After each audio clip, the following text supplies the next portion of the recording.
Professor Melly Mail, the Hood Postman, Barbershop Talk. We having it chopping it up in the barbershop. Hope you guys enjoy it. You know the vibe.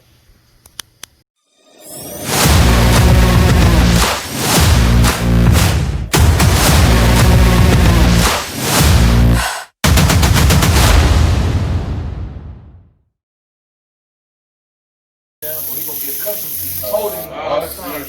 But we're losing those elders. We don't listen to our elders, and I think that's the biggest downfall that we have now is that our elders' advice is not valuable. I think that's the worst cancer that we have. And the reason I call it a cancer is because I'm gonna tell you, now why you listening to your granny? You gonna tell him why you listening to your granny? That's a form of cancer. It eats away at what you're supposed to know. Because if you only have your opinion, you have a tendency to think you're right, when in actuality, at that point, you need to be corrected. And it's the same thing with that. So how do we go about correcting it?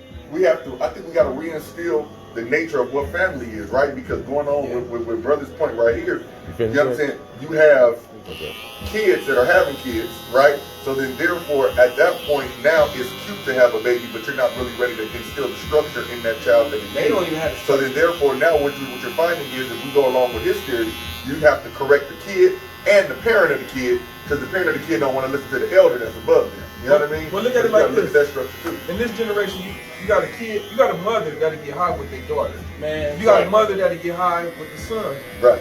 The parents is getting high with the kids. When we was growing up, they'll tell you they take your ass outside as grown folks to you. Yes, sir. That right there was a form of correction, right there within itself. Right there. Right then. You know how to respect your You know how to respect your elders. So now, the generation gap is now, it's cool to smoke with your kids. It's not. It's cool to smoke weed. It's not. How did we get there though? Because we lost our way with our elders. So is there a divide in Generation X then? Because that would be, like my mom was a young mom, right? But she came out of Generation X. I'm a millennial. You understand? So my mom, she was very, very, I mean, of course, I'm from a church background. Your mom around, so your mom very around fun. How old are you, bro? I'm 29. Okay. But my mother is 47. Young mom, right? But very, very strict. Believed in popping, whooping, you're gonna go to school, you're gonna listen, you're gonna get out of grown folks conversations, all of that old baby boom construction. Is there a divide in the Generation X to the point where now we're seeing Generation X smoking with the millennials, drinking with the millennials? There's no more grandmother. Growing up with the millennials? There's no grandparents. No, you got the parents nowadays that want to be cool and they forget that these parents. They want to be friends instead But of is parents. it because the They baby friends boomer with the generation kids, was so strict on Generation X? The Generation X said, I ain't gonna do my kids like my mama did me. So now we're starting to see reality. Wow. Reality, honestly, without no disrespect, your mama came from a drug era, whether you want to believe it or not. Your mama came from an era of PCP, crack cocaine, and heroin. Absolutely. So now what happened was those particular parents lost their way because those particular parents got away from what they big mama was telling them and their grandpa. Because at that era, daddy was really working. When daddy lost his job and daddy was getting beat by the police, daddy turned to drugs. Either selling it or taking it. One of the two. So we get in the concept of when they tell us now, oh, your daddy left your house, your daddy didn't leave your house, your daddy was taking it from your house one way or another. Now we got daddies trying to be in a home, but the women of today don't respect the men of yesterday. No. There's no disrespect to nobody, but they don't. So again, my question is: the alpha female, are they raising their sons to be beta males? Not on purpose. I think society is. Not on purpose? I think it's society, because society tells what's good and what's bad, and people believe what the news say and what society say. Because nowadays, you will believe that you're not supposed to whoop your kid. I don't believe that. I'm gonna whoop my kid ass. Because what goes on in the street don't dictate what's happening in my house. Right. You can't bring what you see outside home. I got a 21-year-old son that tells me, Dad, I'm gonna go over here. Why? Because I let my son know. It's okay to let him know where you're going. Because if anything ever happened to you, I know where you at. We afraid to tell our kids, talk to me. Because when you talk to me, it lets me know where you at. Because I can adjust anything that's wrong with you. And respectfully, if you're going somewhere that I don't think you should be, I can tell you like the reason why. Because I'm not afraid to talk to my kids. I don't use that old method where you do as I say. I don't use that. I'm going to tell you why. Because I need you to be able to translate it to your kid as you get older. Because I'm telling you why, it's just not an answer. I need you to know why, so you can translate to your kid, and your kid can translate to that kid, and that kid can translate to that kid. This is why you don't do that. What's your take, Pastor? I'm a little biased, right? Reason why I'm biased is because I 100% agree when he said that the parents come from, you know, a drug generation. But that's not a one size fit all.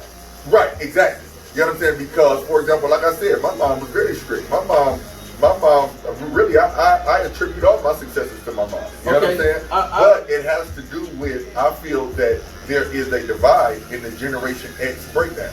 You know what I mean? I feel that we have the ones that listen to their elders and then thus translated that, and those are the successes that you're starting to see in the millennial generation. I think what we all missing here. That we got the ones that, you know what I'm saying, wanted to be friends with their kids because of the way that they were parented. I think so now what we're starting to see is a breakdown. Yes, I think what we all missing here is how big of a hand the government had in it. Oh, that goes back to what I was saying. That particular part of the conversation. That's what I was questioning. Goes back to when I said your daddy didn't leave you. Your daddy was taken from you in one place or another. In fact, government got either A, he went to jail, B, he lost his job, and if he lost his job, he turned to drugs. Either selling them or taking them. That was in our era, not the millennial era. In our era, it became a point to where a man could not take care of his family. They get a mom on Section 8 and the daddy couldn't stay there. Why? Because he had a felony. He couldn't stay home. Yeah. He couldn't stay home. Couldn't stay there because he had a felony. I'm not disputing that. And as far as like I believe in what he say, okay, one size don't fit all. Here's the thing to this. Yes, it does, and no, it doesn't. Okay. Because you was born in okay, ideally, yes, you was raised in the church, which your mother was raised in the church. Now, they would say in some hands, the church was the biggest crook. They will. But in that era, there was a church, when I was growing up, there was a church literally on every corner. Now, when we had to go to church, the churches would come pick you up, the churches would drop you off. The churches had drives for that particular neighborhood where they would get food and they would give it away to the whole neighborhood. If you was doing bad with your bills, the church would help you with your bills. Yes. That's not there no more. I'm going to take it a step further. Not only the church, your neighbors. You can go to your neighbors and get bread, sugar, ketchup, whatever you needed. And then there was such a time where they threw rent parties. If you was short on your rent, because your neighbors was really your community, was really your tribe, was really the people that really actually cared about you because you guys interact on a daily basis. The kids went out and played. The kids went out and ran. I can tell you, I travel. So I go to other cities and states. Okay. Now, I can speak specifically for LA. I'm a Watts baby. I literally grew up in Watts. What's your name, bro? Where you grew up in Watts? I grew up on 117 between Willowbrook and Mona. Uh-huh. Now, right there, we used to hang out on our block all day, every day. But we started getting into it. 123rd right there, of Willowbrook, that's where the liquor. Yeah, the church on the front. That's my church. Oh, okay. Right there by the liquor store. Yes, sir. Okay, so by the motor parks. Mm-hmm. Okay. What happened is, Nice white. yeah, every neighborhood or street will get into it, the street over and the street over. Instead of us, well, it was a time when our big homeboys, when we got into it with another neighborhood, would go and talk to the other guys in the neighborhood and bring the peace back. Right. That was the worst thing that we ever lost, ideally. When the big homies got younger. Well, it wasn't communication. What happened was... The big homies got younger. No. The big homies didn't get younger. The big homies got either knocked off or went to jail. They got removed. They didn't get younger. They got removed. They was removed. So they didn't institute a code of conduct that would sustain the neighborhood until they got back. Well, we couldn't because as fast as when you go to other cities, Philadelphia, New York, it's not that bad. So guess what? You can stand outside. So you from the 7? Huh? You from the 7? Yeah. Okay. Born and raised. So okay. They moved. They stand outside no more in our neighborhoods. Where we used to sit outside on the front porch and we would talk and all of that is gone. Why? Because we worried about the next door, the street over, coming over to shoot you up. Mm-hmm. The worst thing we did was we lost our big homies. Because they were the conversation piece. They were the peacekeepers. The government would tell you they were thugs, there was this, there was that. They weren't that.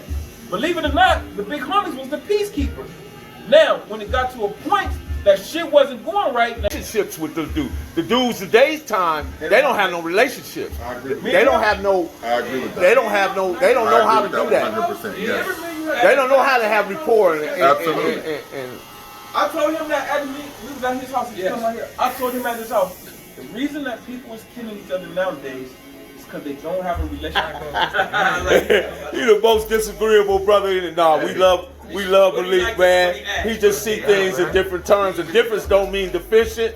It just means difference, man. Peace to you, man. Once again, Professor Melly Mill, the Hood Postman. Y'all see that line, man. Y'all see it. And we are out.